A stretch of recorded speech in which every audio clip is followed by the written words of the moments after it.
Նրա լեզուն պարն է։ Նա շարժման միջոցով է պատմում իր կյանքի պատմությունը, զգացածն ու ապրումները։ Նրան անվանում են հայկական կարապ իր ուրույն ոճի, նրբագեղության ու ինքնատիպ արտահայտչականության համար։ Սոֆի Դևոյան, վաստակավոր արտիստ, Մովսես Խորենացի շքանշանակիր, պարուսույց, հմայիչ ու վայելչագեղ բեմական անհատ։ Սոֆի Դևոյանը ծնվել է Երևանում, մի ընտանիքում, որտեղ ամեն ինչ սկսվել ու ավարտվել է սիրով։ Մանկությունն անցել է պարկեշտ ու բարեկիրթ միջավայրում, որտեղ գերակշռել են համերաշխությունն ու խաղաղությունը։ Թերևս կյանքի սկզբնական փուլն էլ կերտել է այս գեղեցկագույն կնոջ բնավորության նրբությունը, հավասարակշիռ ներաշխարհն ու արվեստին տրվելու անկեղծությունը։ Հայրս շատ գեղեցիկ տղամարդ էր, շատ։ Եվ շատ խելացի։ Յուրաքանչյուրս հիշում ենք մեր մանկությունը։ Ես չեմ հիշում մի օր, որ ինքը իմ վրա ձայն բարձրացներ։ Ընդհանրապես մեր տանը, թե իմ ծնողների տանը, թե այս տանը, որտեղ ես հիմա ապրում եմ տղայիս հարսիս հետ, թորնիկներիս հետ, երբևէ ոչ մեկը բարձր չի խոսում։ Ուղղակի իրանք չունենք, որովհետև ես գտնում եմ, որ տան մեջ այնքան հանգստություն պետք է լինի։ Գալիս ես մի տուն, որտեղ իրոք պետք է հանգստանաս։ Եվ հայրս դա ինձ սովորեցրեց լինել շատ համբերատար, սովորեցրեց շատ կյանքում ասկեզաներ անել այն, ինչ ուզում ես, փորձես չանել։ Ցավոք իմ պապաս 57 տարեկանում արդեն չկար։ Եվ ես իրոք կորցրեցի ոչ միայն հայր, այլ ընկեր եւ մի մարդ, որի հետ այնքան հետաքրքիր էր շփվել։ Դևոյանի հայրը եղել է զինվորական։ Մայրն ունեցել է 2 մասնագիտություն՝ պարուհի եւ բժշկուհի։ Աշխատել է օպերայի եւ բալետի ազգային ակադեմիական թատրոնում եւ անչափ շատ է սիրել իր գործը։ Ցավոք չի կարողացել շարունակել այն եւ իր բոլոր երազանքների ամփոփումը տեսել է դստեր բեմական հաջողություններում։ Մայրս պապայի լրիվ հակառակ պատկերն էր։ Շատ հումորով, շատ շնորհքով ամեն ինչ ձեռքից գալիս էր, ուներ մի 2 մասնագիտություն, բժշկուհի էր եւ պարուհի էր, օպերայի եւ բալետի թատրոնում էր աշխատում։ Ինձ միշտ հարցնում են, ո՞նց եղավ, որ դու դառար պարուհի։ Ես ասում եմ, որ մամայիս երազանքը ես պետք է կատարեի։ Եթե հայրը Դևոյանի համար հենարան էր ու բարության խորհրդանիշ, ապա մայրը եղել է խելամոտության, ուժի ու նրբանկատության մարմնացում։ Նրա խոսքը միշտ ժամանակին, տեղին ու սրտից բխող։ Լավ է ճանաչել Սոֆիի ներաշխարը եւ եղել այն մարդը, ով ուղղորդել է նրան դեպի բարի զարմանահրաշ աշխարհ։ Սոֆի Դևոյանը բեմի մասին երազել է դեռ մանկուց, բայց ցանկացել է դառնալ ոչ թե պարուհի, այլ դերասանուհի։ Նրա մայրը, ով Ռուսաստան տեղափոխվելու պատճառով ստիպված հրաժարվել է իր պարուհու գործունեությունից, ներքին աչքով նկատել է դստեր իրենից ժառանգած շնորհն ու ուղղորդել, տվել նրան մասնագիտության ընտրության մղումը։ Ես ընդհանրապես չէի մտածում պարի մասին, որովհետև միշտ երազում էի լինել բեմում, բայց դերասանուհի։ Դա էր իմ երազանքը փոքր ժամանակ։ Դե մայրս տվեց ինձ խորեգրաֆիկ ուսումնարան եւ ես շնորհակալ եմ իրեն։ Ինքը որպես մայր, որպես կին զգաց որն է իմը։ 1961 թվականից մինչև 1967 թվականը Սոֆի Դևոյանն ուսանել է Երևանի պարարվեստի ուսումնարանում դասական պարի բաժնում։ Դա մի շրջան էր, երբ ձևավորվում էր ոչ միայն նրա մասնագիտական գիտելիքն, այլև պարի հանդեպ խոր նվիրումը։ Ուսումն ավարտելուց հետո 1967 թվականից մինչև 1990 թվականը եղել է Հայաստանի Պարի պետական անսամբլի պարուհի եւ մենակատար, իր բացառիկ շնորհով ու բեմական հմայքով հիացնելով հանդիսատեսին թե Հայաստանում, թե արտերկրում։ 1986 թվականից սկսած Սոֆի Դևոյանն իր փորձն ու հմտությունները սկսեց փոխանցել նոր սերնդին, աշխատելով Պարի պետական համույթում որպես պարուսույց։ Եվ սկսվեց մի նոր ճանապարհ, որ պետք է նրան կերտեր որպես ուսուցիչ սերունդների համար, իսկ պարը դարձներ նրա ինքնությունը, կոչումն ու կյանքը։ փոքրուց Տիկին Դևոյանի սաներից եմ եղել։ Պատկերացեք ինչքան ճանապարհ ենք անցել միասին, հաղթահարել ենք շատ խոչընդոտներ, դժվարություններ։ Տիկին Դևոյանը էությամբ այն մարդն է, չեմ ասում կին, մարդ մեծատառով, որ երբևէ չի հանձնվում, ոչ մի դժվարություն չի կարա իրան կոտրի։ Մշտապես ստեղծագործական այդ մթնոլորտի մեջ ամեն օր կպրպտի, կմտածի, կստեղծի, կարարի եւ դա իրեն դարձնում է ավելի ուժեղ։ 1966 թվականին Պարի պետական անսամբլի ղեկավար է նշանակվում վաստակավոր արտիստ Ազատ Ղարիբյանը, փոխարինելով Էդվարդ Մանուկյանին, ով կարճ ժամանակում բեմադրում է մի շարք գեղեցիկ ու ինքնատիպ պարեր, տրեխներ, բարմանի, իլիկներով պար եւ այլն։ Սոֆի Դևոյանն այս անսամբլում հայտնվեց հենց Ազատ Ղարիբյանի ղեկավարման տարիներին։ Առաջին բեմել Սոֆին լարված էր ու անհանգիստ։ Բեմից այն կողմ մայրն էր, դարձյալ հուզմունքի ու սպասման մեջ։ Առաջին հայացքից ձախողված ելույթ։ Պարուհին կրկնում էր սխալը սխալի ետևից։ Ազատ Ղարիբյանի կինը փորձում էր մարգարեանալ, շշնջալով Սոֆիի մոր ականջին, ասում է, չէ, որ նա չի կարող դառնալ պարուհի։ Ես հավատում եմ նրան, համառորեն կրկնել է մայրը եւ չէր սխալվել։ Սա այն դեպքն է, երբ անգամ վրիպման մեջ կարող ես նկատել մարդու տաղանդը եւ Ազատ Ղարիբյանի աչքը դա որսացել էր։ Ես դուրս եկա բեմ եւ տապալեցի պարը, ամբողջությամբ։ Բոլորը նստում էին, ես կանգնում էի, բոլորը կանգնում էին, ես նստում էի։ Մի խոսքով, ինձ համար դա մի հատ խայտարակություն էր։ Ես հասկացա, որ հաջորդ օրը ոչ թե նկատողություն ուղղակի կհանեն անսամբլից, եւ երբ որ մտա դահլիճ, ասենց նայում եմ Ազատ Թորգոմիչն, ասեց, այսօր դուք բոլորդ ազատ եք։ Մնում է Սոֆի Դևոյանը, մնում է Սուրեն Չանչուրյանը եւ Լևոն Գասոյանը։ Ասում Ազատ Թորգոմիչ, լավ, ես մեղավոր եմ, ես գիտեմ, բայց այդ երկու տղաները ինչով են մեղավոր, ասեց գիտես ինչ, այդ քո սխալի մեջ ես այնքան պլաստիկա տեսա, այնքան բան տեսա, որ ասեցի, այդ աղջիկը պետք է առաջի օրվանից դառնա իմ մենապարուին, այդպես էլ եղավ։ Սոֆի Դևոյանի մուտքը Հայաստանի Պարի պետական անսամբլ իսկական իրադարձություն էր։ Նրան վստահվեցին մենապարեր, օրեցօր հնարավորություն էր ստեղծվում դրսևորել տաղանդներն ու շնորհները, կատարելագործվել ու գրավել հանդիսականի սրտերը։ Ազատ Ղարիբյանից հետո անսամբլի ղեկավարումն անցավ վաստակաշատ պարուսույց Հայաստանի ժողովրդական արտիստ Վանուշ Խանամիրյանին, որի ղեկավարման տարիներին բեմադրվել է շուրջ 120 պարային համար։ Դրանցից ամենահայտնիներն են Կինտոների պարը, Հովիվների պարը, Սարդարապատը, Էնզելին, Սուսերով պարը, Կակաչները եւ մի շարք այլ հետաքրքիր ստեղծագործություններ։ Տատիկի հետ շատ կապված ենք, մեզ կարելի ասել, որ ավելի է մտերմացրել մեր աշխատանքը։ Մենք միասին ենք աշխատում եւ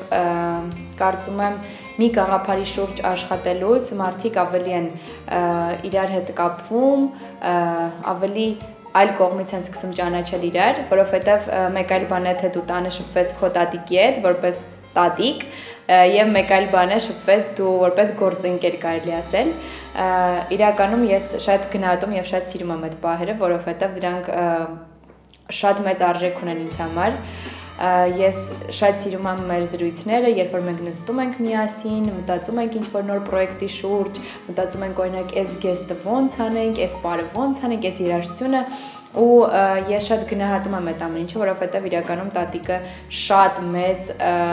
տեղիք է տալիս իմ խոսքին եւ ինքը միշտ ասում է մի հատ խոսք ունի, ասենց ասում է պետք է լսել ջահելներին եւ շարժվել ջահելների հետ համահունչ։ Ժամանակն անցնում է եւ թելադրում իր գործողությունները։ Հասունացել էր պահը, որպեսզի Սոֆի Դևոյանն իր ճանապարհն անցնի որպես անհատական արտիստ, այլ ոչ թե անսամբլի մասնիկ, եւ մոր խորհրդով ստեղծեց իր Պարի թատրոնը։ Ես 25 տարի Պարի պետական անսամբլում էի պարում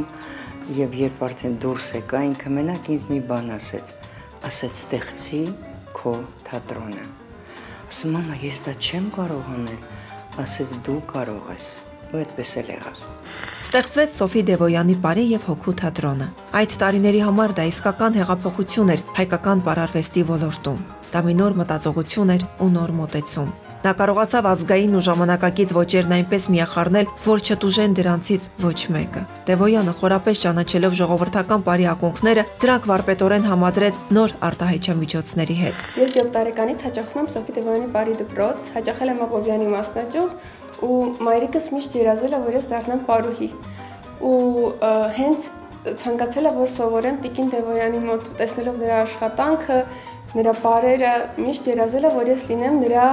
աշխատանքի մի մասնիկը։ Ու այնպես է ստացվում, որ տարիներ հետո Տիկին Տևոյանը ինձ համերգներից մեկի ժամանակ տեսնում է, հավանում է ու հրավիրում է իր բարի հոգու թատրոն։ Սոֆի Տևոյանի կյանքում ձևավորվեց նվիրման մի նոր ընթացք, սերունդներին կրթելու եւ ուսանելու կարևոր ճանապարհը։ Այսօր արդեն գործում է 15 դպրոց, 4-ը Մոսկվայում։ Արվեստի այս դարբնոցներում բացահայտվում են շնորհալի երեխաներն ու գտնում իրենց ուղին բարի անծայրածիր աշխարհում։ Իր տեսակով, իր մտածելակերպով, իր մոտեցումով, թե կյանքին, թե ընկերությանը, թե երեխաներին, նրա մոտեցումը յուրահատուկ է ամեն հարցում, եւ ես այս տարիների ընթացքում շատ բաներ եմ սովորել նրանից, շատ օրինակներ եմ վերցրել։ Ամենակարևոր գծերից մեկը, որ ես միշտ գնահատել եւ փորձել եմ եւ շարունակում եմ փորձել լինել նրա նման, դա հիշաչար չլինել եւ կարողանալ ներել։ Բարի եւ հոգու թատրոնում բեմադրվել են մի շարք պարային ստեղծագործություններ՝ Կոմիտասը մեր աչքերով, Ամարաս, Ազնվության ակնթարթներ, Ընդդիմություն, Ազնավուրյան ակնթարթներ, Ես հավատում եմ, Սյուիտ, նվիրված Սերգեյ Փարաջանովին եւ այլ հետաքրքիր ու ժամանակակից շնչով ողողված պարային գործեր։ Նրա բեմադրած Սամսարա պարը Լոզանի միջազգային փառատոնի ժամանակ արժանացել է բարձր գնահատականի։ Ես մի օր նստած մտածում եմ, եթե ես փակեմ դեմք, թողնեմ միայն ձեռքեր, ինչ կլինի։ Ես այն ժամանակից ակցենտը դրեցի ձեռքերի վրա։ Ստացվեց իհարկե։ Երբ որ մենք պարեցինք առաջի անգամ մթության ինձ ասում էին դա հնարավոր չէ, մենք չենք կարող լուսավորենք միայն 6 ձեռ, ես ասեցի չէ, հնարավոր է։ Ու ի վերջո ստացանք այդ պատկերը։ Հետո ոտքեր դառան, ձեռքեր ոտքեր, հետո մի խոսքով։ Հիմա ես տեսնում եմ, որ ամբողջ աշխարհը անում է այն, ինչ որ ես արեցի 92 թվին։ Ու ես հասկացա, որ արվեստը կարող է անգամ դեմք չունենա, բայց ձեռք անկարելի է։ 25-30 տարի առաջ նա հայ պարարվեստում լուրջ փոփոխություն, լուրջ ռեֆորմ իրականացրեց։ Մինչև հիմա ես տպավորված եմ նրա այդ ձեռքերի շարժումով պարուներ, որը որ տարբեր միջոցառումների, երբ որ գիտեի, որ այդ համարը կա, անհամբեր շունչս բաց սպասում էի։ Հետաքրքիր արվեստագետ Սոֆի Տևոյանի թռիչքը շատ բարձր է եւ ես շատ ուրախ եմ, որ մենք այսօր միասին պատրաստում ենք մի նախագիծ, որտեղ որ մեծ պատիվ է մասնակցել այդ տաղանդավոր, այդ գեղեցիկ, յուրօրինակ կնոջ հետ։ Աշխատասիրություն, նվիրում, ստեղծարարություն։ Սրանք են այն հիմնասյունները, որոնց վրա կառուցված է Սոֆի Տևոյանի արվեստը։ Այս արժեքների շնորհիվ է, որ նա տարիներ շարունակ սիրված, ընդունված եւ խորապես հարգանք վայելող մի անուն է հայ արվեստում։ Անսահման սիրում է իր գործը, աշխատում է յուրաքանչյուր մանրուքի մեջ ունենալ իր ներդրումը։ Տևոյանն անձամբ է ասեղնագործում իր սաների բեմական զգեստները սիրով, խնամքով եւ հոգատարությամբ։ Նա դեռ մանկուց աչքի է ընկել իր մարդկային բացառիկ որակներով, հոգատար, օգնության ձեռք մեկնող ու ներման շնորհով օժտված։ Երբեք անտարբեր չի անցնում կարիքավորի կողքով։ Աջակցելը, լսելը, ներելը նրա համար ոչ թե պարտավորություններ են, այլ բնական կենսակերպ։ Եվ սա է նրա հաջողության հիմնական գրավականը։ Հաճախ է կրկնում. ներելն ուժեղ մարդու հատկություն է։ Այս համոզմունքն էլ փոխանցում է իր ընտանիքին ու սաներին։ Մեր կողքի տանը ուրեմն տունը սկսեց վառվել։ Ես ձայներից դուրս եկա, դե պատկերացրեք ես 6 տարեկան աղջնակ էի։ Բոլորը գոռում էին, բղավում էին, տունը վառվում է։ Ես չգիտեմ, ու բոլորը կանգնած են, մենակ գոռում են։ ես մտա այդ կրակի մեջ, որտեղ ասեցին, որ փոքր երեխա կա։ Ես մտա այդ կրակի մեջ, երեխային հանեցի ու դուրս եկա։ Հիմա մտածում եմ, հիմա ես տենց բան կանեի, երբ որ տունը վառվում է, դա բայց այդ պահին դու չես մտածում։ Ինքը շատ է մտածում ուրիշ մարդկանց մասին, ավելի շատ, քան թե եւ դրանով իրան շատ նեղություն է տալի, քանի որ ինքը շատ է մտածում ուրիշների մասին։ Եվ կարող է մեզ անհարմարություն լինի, բայց ինքը տենց անի, որ դիմացի մարդուն լավ լինի։ Անսահման բարի է, անսահման, որը շատ ժամանակ բարդություններ է ստեղծում իհարկե, որովհետև կան մարդիկ, որոնք շահագործում են այդ բարիությունը։ Տիկին Դևոյանը ավելի քան մերկ է շփման մեջ, քան կարող է հանդիսատեսը դա պատկերացնել։ Նա շատ անկեղծ է, նա մանավանդ բարի եւ հոգու թատրոնը, դա շարժիչ ուժն է իր, որ մշտապես երիտասարդ, կանացի, գրավիչ լինի, երիտասարդացնում է իր մասնագիտությունը, ավելի քան երիտասարդացնում է Սոֆի Դևոյանի էությունը։ Անսահման բարի է ինքը, անսահման, ես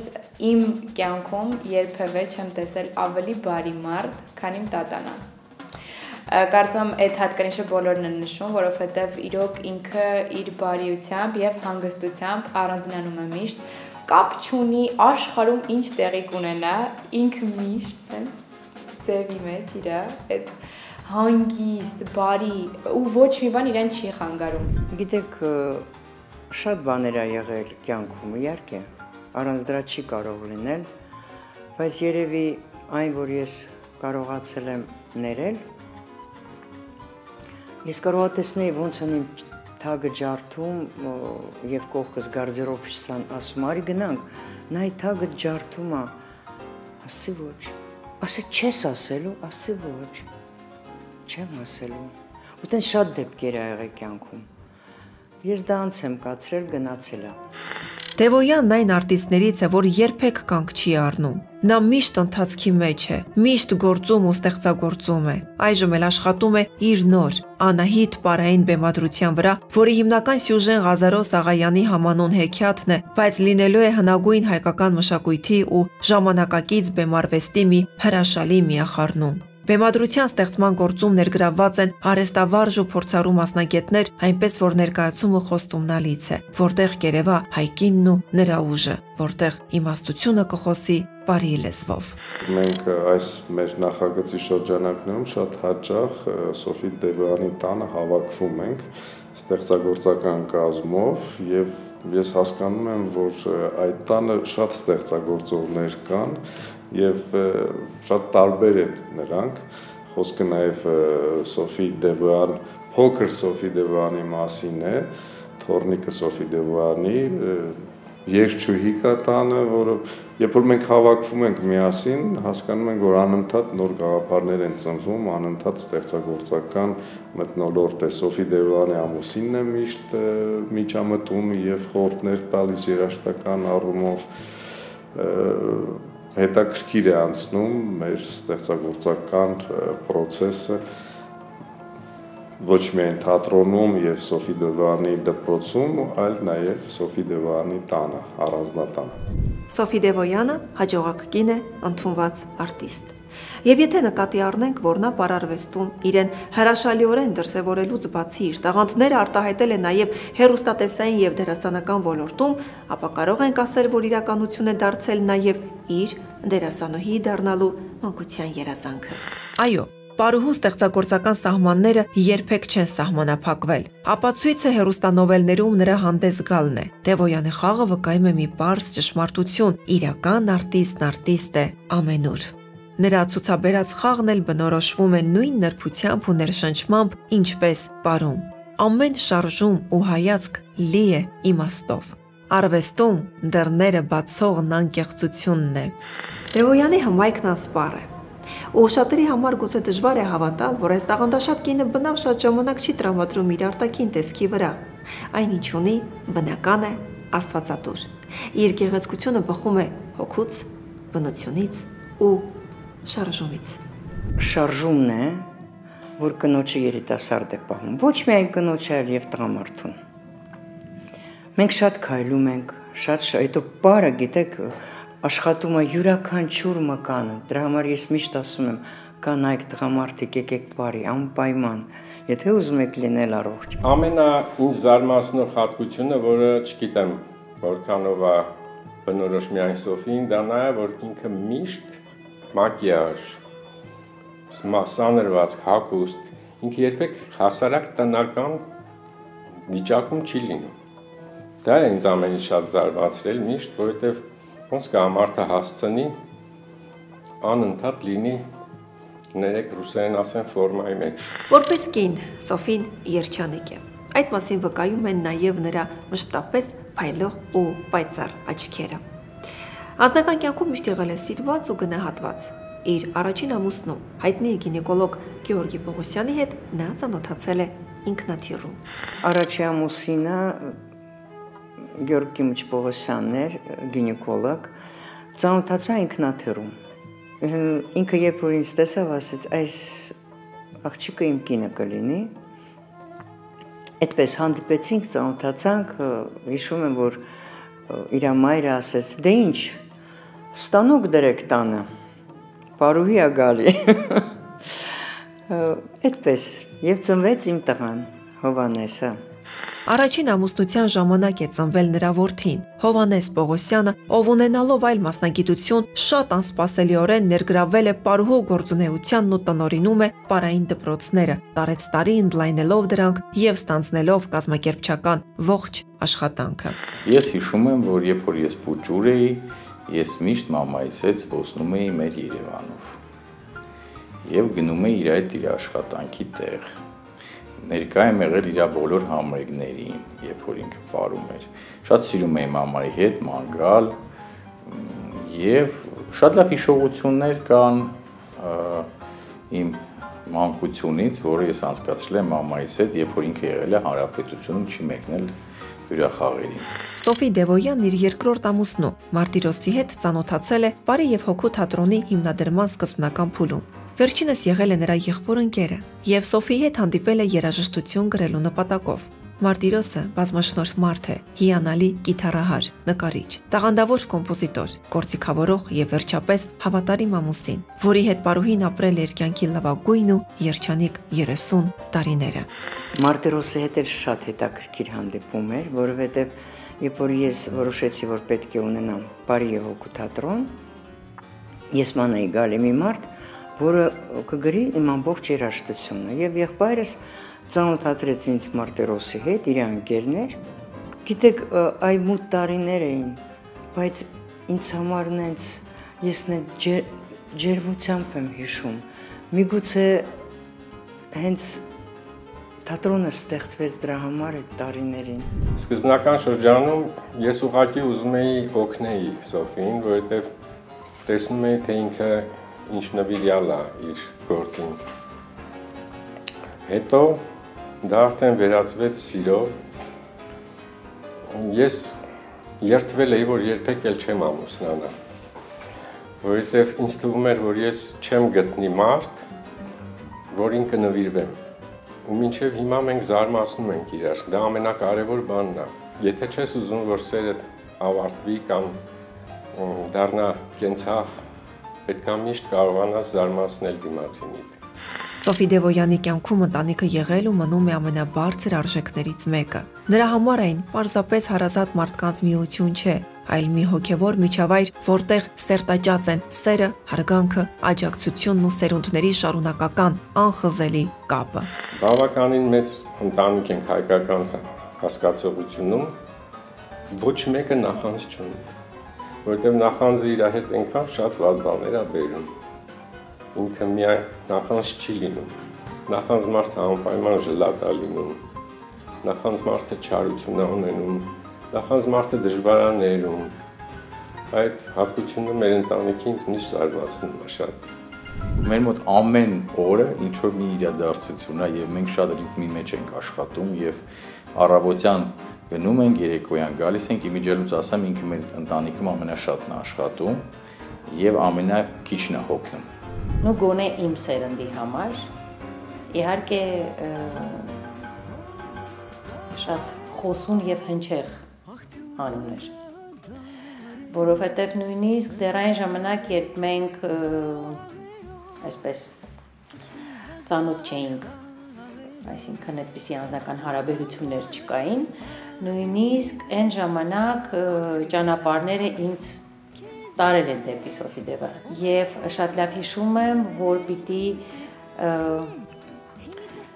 ինչ-որ տեսահոլովակ նկարեինք Կիլիկիա երգի համար, շատ թեթև այսպես տեսահոլովակ, գաղափարը հասավ նրան, որ ինձ պետք էր տարած եւ ճանապարհները ինձ բերեցին նրա մոտ։ Եվ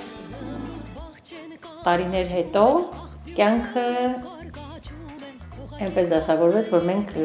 Սոֆի Դևանի տղայի հետ սկսեցինք հանդիպել։ Սոֆի Դևոյանի ընտանիքում հատկապես ընդգծված հաշտ ու խաղաղ են կանանց փոխհարաբերությունները։ Նրա եւ իր հարսի ճանաչված երգչուհի Զարուհի Բաբայանի միջև հենց առաջին իսկ օրից ձևավորվել է փոխադարձ հարգանք, որի առանցքում հարազատությունն է, ջերմությունն ու ներդաշնակությունը։ Նրանք ոչ միայն ընտանիքի անդամներ են, այլև գործընկերներ, ընկերներ, մայր ու աղջիկ։ Ասում են առհասարակ, երբ մարդիկ շատ տարբեր են լինում, նրանց հարաբերությունները ավելի կայուն են եւ ավելի այսպես հեշտ են կարողանում կայանալ, երևի, չգիտեմ։ Մեր պարագայում այստեղ ոչ թե այդքան բնավորությունների տարբերություններ, այլ առհասարակ ընտանիքի հանդեպ եւ մարդկային հարաբերությունների մեջ ավելի հարմոնիա եւ ներդաշնակություն գտնելու երևի թե նպատակներ։ Զարուհուն առաջի պահից շատ սիրում էի իրան որպես երգչուհի։ Ինքը այնքան նրբագեղ, այնքան նիհարիկ, ասում էի, այս աղջկա մեջ ինչ-որ արիստոկրատ բան կա։ Ու հետո որ իմացա, որ տղաս հավանել է եւ հանդիպում է, շատ ուրախացա։ Ու մենք ապրում ենք շատ համերաշխ, ես իրան ընդունեցի որպես աղջիկ։ Ինքը իմ ընկերուհին է, ինքը իմ աղջիկն է, բայց այդտենց հարաբերություններ, հարս ու սկեսուր մեր մեջ չկա։ Ու չի էլ եղել առաջի օրվանից։ Մենք իրար հասկացանք, այդ շատ կարևոր է։ Զմրուխ բաղջեն կանաչում է, բլբլ կտրած կարկաչում ես, քաղցր ձայնս ովալեսի, ամբգուրած հաստատ կասի։ Ուժեղ կանանց կյանքում դժվարություններն անխուսափելի են։ Սոֆի Դևոյանի անցած ճանապարհն էլ հեշտ չի եղել։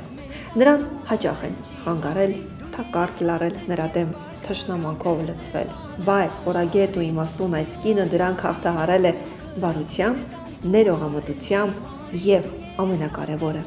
երբեք չի չարացել։ Այն տարիներին, երբ որ Տիկին Դևոյանը Պարելուց է եղել, հա, Պարի պետական անսամբլում, շատ դեպքեր կա, շատ հաղորդումներում են անդրադարձել այդ թեմային, թե որքան դեպքեր են եղել, երբ փորձել են իրեն վատություն անել։ Օրինակ, կոշիկների մեջ են ասեղներ լցրել կամ փորձել են հագուստը պատռեն, եւ ինքը այդ ամենի տակից այնքան պրոֆեսիոնալ է դուրս եկել, որ դա միայն կարող է օրինակ լինել։ Եթե մարդիկ ինչ-որ վատ բաներ են արել, թեկուզ իմ հանդեպ, իմ տղաս լավ խոսք ունի, ասում է, դա մեզ ավելի է ուժեղացնում։ Ինչպես շատ արվեստագետների մոտ, այնպես էլ Սոֆի Դևոյանի կյանքում եղել են տրամաբանությամբ չբացատրվող շատ ու շատ պահեր։ Այդ գերբնական թվացող իրադարձությունները ոչ թե վախեցրել, այլ խորացրել են նրա կապը անտեսանելիի հետ, դրդելով նրան հավատալ միստիկային։ Ես բեմադրել եմ ներկայացում Կոմիտասը մեր աչքերով։ Տարազս կեսը սեր էր, զգեստս, կեսը մահ։ Այս մի կողմը մահ էր, այս մի կողմը սեր էր։ Ու ես այս մի կողմը սեր, այս պարում էի սենց, պատնեշեր ստեղ, պատնեշեր ընդեղ, Կոմիտասը տարապում էր, տանջվում էր, մի խոսքով, վերջում իհարկե զգեստը 3 շերտանի էր, ես արդեն զգացի, որ ինքը պետքա գնա, ու ես սենց փակեցի իրան այդ վերևի շերտով, տենց ավարտվեց այդ ներկայացում, մարդիկ դուրս էին գալի, լաց էին լինում են մութ տարիներին Կոմիտաս ենք բեմադրել, մարտերուս ամբողջ երաժշտություն առանժրով կա իրար է, եկա տուն, Ամեն ինչ նորմալ, լավ քնեցի, առավոտը տան արթնացա, ձեռքս չի բարձրանում։ Այս ձեռքս չի բարձրանում։ Անցավ մի ամիս, ձեռքս չի, գնացի բժիշկների մոտ, բլոկադա արեցին, չի օգնում։ Դեղեր են նշանակում, չի օգնում։ Ինչ ասես, մասաժների գնացի, ոչ մի բան չօգնեց։ Մի օր արդեն բոլորը քնած էին։ Ես աստիճաններով ուզում եմ բարձրանամ երկրորդ հարկ, այդ րոպեին ներքին, չգիտեմ, ձայն ինձ ասում է, իջի։ Գնա քո գարդերոբնին, բաց արա։ Ու ես ձայնը լսում եմ, ու ես դա անում եմ։ Ու ես գնում եմ, մտնում եմ, ասեց հանի այն զգեստը, որ դու հագել էիր։ Կտրի սև թևը, գիշերվա 1:30 գյուղը, այն մութ տարիներին շներ կային, բան կային։ Ասեց այդ թևը վերցրա, դուրս արի տնից, անցի մի 300 մետր ու գցի։ Ես այդ պահին ոչ մտածել եմ, որ մութ է, ոչ վախեցել եմ։ Արել եմ ինչ որ ինձ ասվեց։ Դուրս եկա ուրեմն այդ կոլորած sense շպրտեցին, դե как раз Սիբիլի մոտ էր։ Հետ գալուց զգացին ինձ հանգստություն։ Եկա տուն ուրեմն քնեցի։ Առավոտյան արթնացա, լինում է չէ կինս, մարդս է։ Մեկը տեսնում ձեռքս բարձրանում է։